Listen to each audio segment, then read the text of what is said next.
I'm Jono Buchanan, and in this video we're going to look at Logic's adaptive limiter. Now, once upon a time, there were many stages of making music. You'd have dedicated programmers who would come in and do the MIDI programming. You'd have engineers who'd be responsible for recording vocals or parts that need to be recorded through microphones. You'd have a mix engineer who would come in and balance all of those parts individually. And then at the end of the stage, you'd have a mastering engineer whose job was to take not only this particular track, but the other ones associated with the project, and to create some balances so that the overall program material sort of made more sense as a whole body of work. And these days, nearly all of those tasks potentially fall to you as the producer of your music. You program MIDI, you record the parts you need to, you mix as you go, and maybe you even dabble in mastering at the end of the process. And the adaptive limiter is very much a tool that exists in that final stage of balancing your tracks and trying to make them finished, if you like. It's a what we call loudness maximiser, which allows you to take the average volume of your track and boost it so that it's kind of competitive with other pieces of music and the genres in which you're working, but also maybe to give your whole track a bit of a volume lift at the last minute so that you're maximizing the potential dynamic range of your track. So what we're going to do within this project is to begin to see how we can apply the adaptive limiter. But before I go any further, it's worth me saying that broadly speaking, we should try and see mastering tools as mastering tools. I'm going to add the adaptive limiter to a project that's kind of still in progress. And if possible, you should try and resist that. Try and see this tool that we're about to experiment with as something that you're going to add once you've created a final mix of your project and you've bounced it down as a WAV file. It's something to come later. We're going to slightly cheat and do it within this project that's ongoing at the moment. Let's just hear it.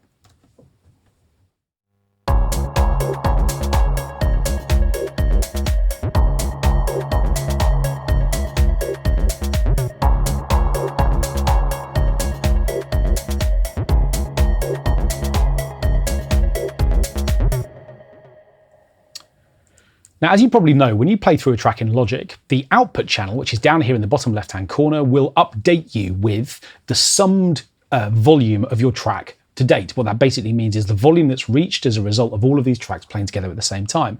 And having played my project through, I can see that I've got nearly, more or less, 6 decibels of headroom here. Minus 5.9 dB is where this track has peaked.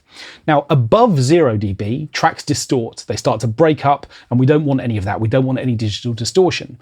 But similarly, I've now got 6 dB of what we call headroom within this project, which I could be using. I could be boosting the volume of my track by that amount. And certainly, if I was to play this track alongside commercial tracks, I discovered that this one was considerably quieter. And the adaptive limiter as a mastering tool is going to allow us to take some of that volume potential and boost our track so that it's operating at a slightly higher level, or in fact at a lot higher level if we push the settings far enough. So where do I find the adaptive limiter? Well, as ever, I can click here, and if I've used it recently, I'll find it in my list here. Otherwise, you'll find it in the dynamics folder, and it's right up here at the top of the list.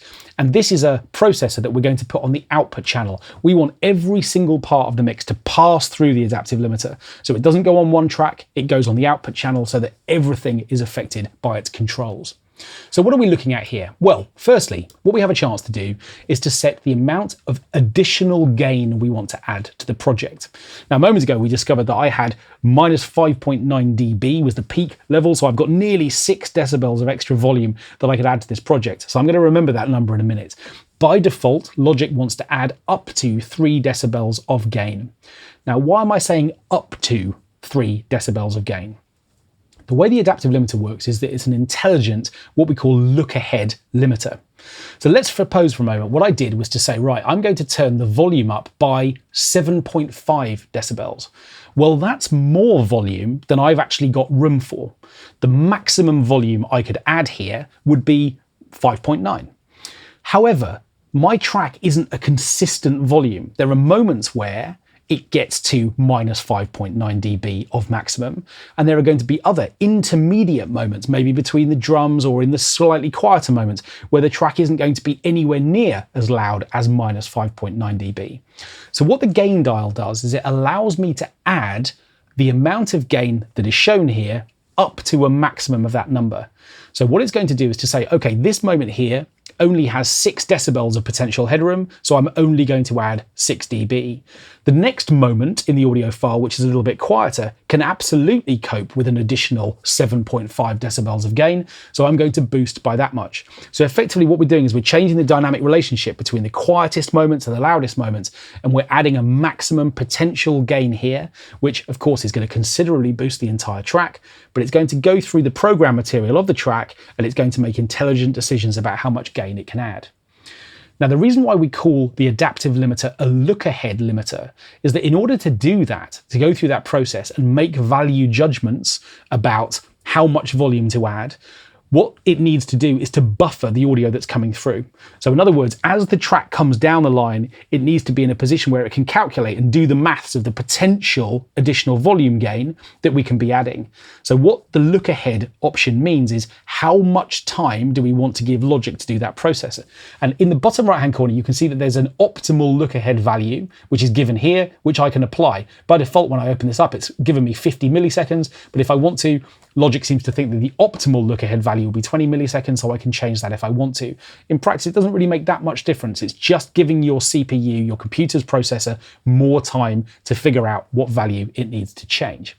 Okay, so this dial in the middle is an interesting one too. What this is going to do is to set what we call an output ceiling. It simply says, above this volume, we can't go. Now, by default, that's going to be set at 0 dB, the point at which digital distortion occurs. But what's quite interesting about digital distortion is that for some devices, the first step on the ladder to digital distortion is 0 dB, and for others, it's a little lower than that. So I always think it's a little bit safer to back this off by 1/10 of a decibel. You're never going to hear that volume difference. It's 1/10 of a dB. But what it ensures is the loudest possible moment within your track is just one tiny step below 0.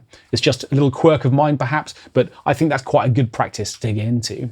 And we've got a couple of other controls here. If we've been using analog hardware and there's just the possibility that we've got something like mains hum within this project, what I'm able to do is to enable a high pass filter.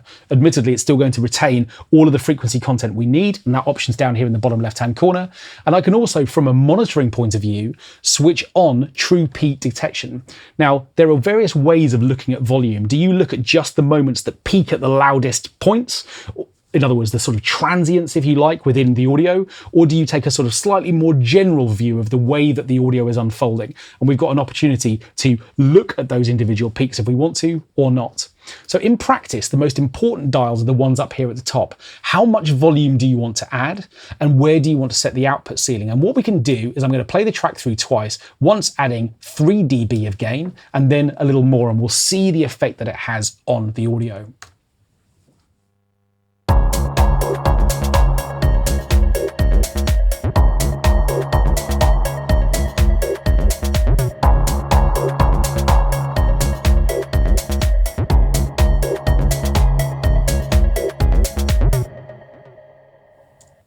Okay, and you can see now our track is peaking at -2 dB, so we've added that extra volume. Let's push a little harder.